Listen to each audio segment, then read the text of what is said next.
انسان جو اپنے بیٹے کو وصیت کرتا ہے وہ اس کے تجربات کا نچوڑ ہوتی ہے اور کمال محبت کے ساتھ اس کی سراسر بھلائی مقصود ہوتی ہے، اور باپ وہ وصیت اپنے بیٹے کو کرتا ہے۔ اور یہاں وصیت کرنے سے قبل کتنے پیار بھرے انداز میں، یا بنیا، اے میرے پیارے بیٹے، احفظ انی اربعن و اربعن، میں تمہیں 4 چیزیں بیان کرتا ہوں اور 4 چیزیں اس کے ساتھ جڑی ہوئی ہیں، تو یہ 8 چیزیں تم یاد کر لو۔ لا یضرک ما عملت معہن، اگر یہ تیرے عمل کا حصہ بن جائیں تمہیں زندگی میں کبھی نقصان نہیں ہوگا، زندگی میں تم شر سے بچے رہو گے، برائی سے بچے رہو گے، نقصان سے بچے رہو گے، تمہارا باطن تمہارا ظاہر اچھا رہے گا اگر ان 4 چیزوں کو 4 چیزوں کے ساتھ جوڑ کر کے اپنے عمل کا حصہ بنا لو۔ فرمایا ان اغنى الغنى العقل، سب سے بڑا غنا، سب سے بڑی دولت مندی، سب سے بڑی ثروت عقل ہے۔ اگر کسی کو عقل کا رزق دیا گیا ہے تو وہ سب سے بڑا دولت مند ہے۔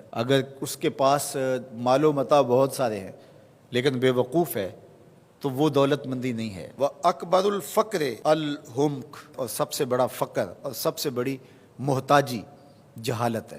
سب سے بڑی دولت مندی عقل ہے، اور سب سے بڑی غربت، سب سے بڑی غریبی اور سب سے بڑا فقر اور محتاجی بے وقوفی ہے۔ وَأَوْحَشَ الْوَحْشَةُ الْعُجْبُ، اور سب سے بڑی وحشت تنہائی عجب ہے، خود پسندی ہے، اپنے آپ کو دیکھنا کہ میں بہت کچھ ہوں۔ جو شخص اپنے آپ کو دیکھتا رہتا ہے اور وقت اپنے آپ کو ہی لوگوں کے سامنے پیش کرتا رہتا ہے بنا سنوار کے، وہ تنہا ہو جاتا ہے۔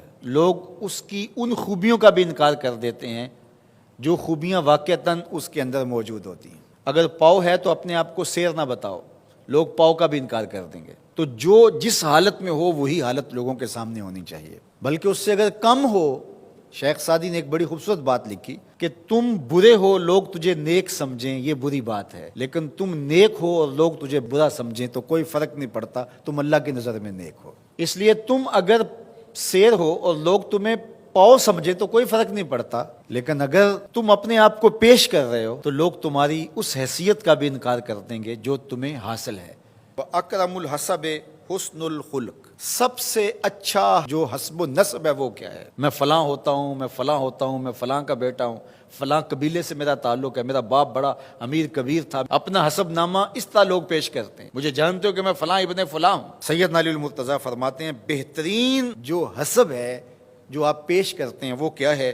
حسن الخلق، تمہارے اخلاق کیسے ہیں، تمہارا خلق گواہی دے گا کہ تم اچھے خاندان کے چشم و چراغ۔ مشکانست کے خود ببوئت نہ کہ عطار بگوئت۔ فارسی کا ایک مقولہ ہے کہ خوشبو وہ ہوتی ہے جو خود بتائے کہ میں خوشبو ہوں۔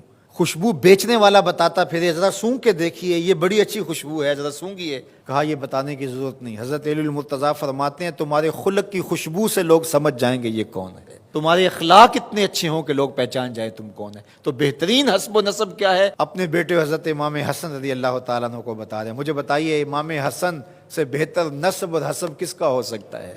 رسول اللہ کی بیٹی کے بیٹے، امام الاولیاء کے فرزند ہیں، رسول اللہ کے نواسے ہیں، بنو ہاشم کے چشم و چراغ ہیں۔ تو انہیں یہ نہیں کہا کہ تم یہ بتاتے پھرنا، بلکہ کہا کہ تمہارا خلق گواہی دے کہ میں محمد کا نواسا ہوں، تمہارے اخلاق گواہی دیں کہ میں نے فاطمہ کا دودھ پیا ہے، تمہارا کردار گواہی دے، تمہاری شجاعت گواہی دے کہ تم علی کے فرزند ارجمند ہو۔ اللہ اکبر۔ پھر حضرت علی المرتضیٰ رضی اللہ تعالیٰ عنہ ان چیزوں کو بیان کرنے کے بعد فرماتے ہیں یا بنیا، اے میرے بیٹے، ایاک والمصادقہ الاحمق، بے وقوف شخص کی دوستی سے ہمیشہ بچنا۔ فإنہ یرید ان ینفعک فیضرک، وہ دل سے چاہے کہ تمہیں نفع پہنچائے لیکن اپنی جہالت کی وجہ سے، اپنی بے وقوفی کی وجہ سے تمہیں نفع نہیں پہنچا سکے گا، تمہیں نقصان پہنچا دے گا۔ کہا جاتا ہے کہ بے وقوف دوست سے دانا دشمن اچھا ہے، تو وہ اسی قول کا مفہوم ہے۔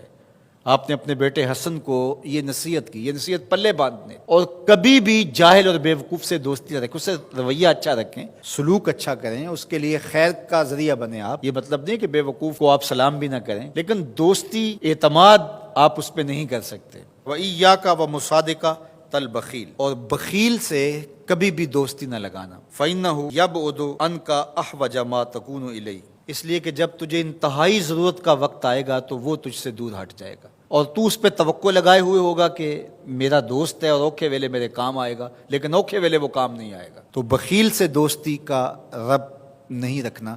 وَإِيَّاكَ وَمُصَادَقَةَ الْفَاجِرِ، بدکار شخص سے کبھی دوستی نہ رکھ، برے شخص سے کبھی دوستی کا رشتہ نہ جوڑنا۔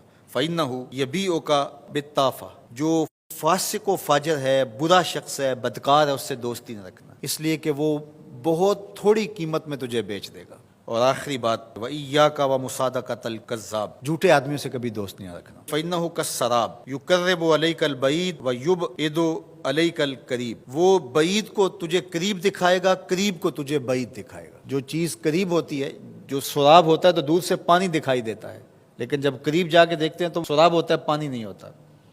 تو کہا وہ بھی سراب کی طرح ہوتا ہے، کذاب، جھوٹ بولنے والا، جو تجھے وہ نقشہ کھینچے گا جو ہوگا نہیں، تجھے وہ چیزیں بتائیں گا جو نفس العمل میں نہیں ہوں گی، اور تو ایک مغالطے میں مارا جائے گا۔ یہ ہے حضرت سیدنا علی المرتضیٰ رضی اللہ تعالی عنہ کے وہ اقوال نور، جن کی گہرائی، گیرائی اور حکمت سے بھرے ہوئے یہ